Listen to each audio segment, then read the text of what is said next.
Hello everyone, welcome back to another video. And in this video, we will talk about PHP includes. So here you can see I have a file here, includes.php, and here I have just created a form only, nothing else.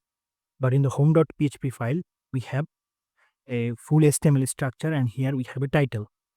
If I go to the browser, if I refresh here, you can see I'm in a project, and this is my home.php page. So actually, I want to add this form inside this home.php. That time actually we can use include. So here I have to write a PHP script first. So I'll say here question mark PHP mark angular sign, and here I will say include. I just have to mention the page, and that is include.php.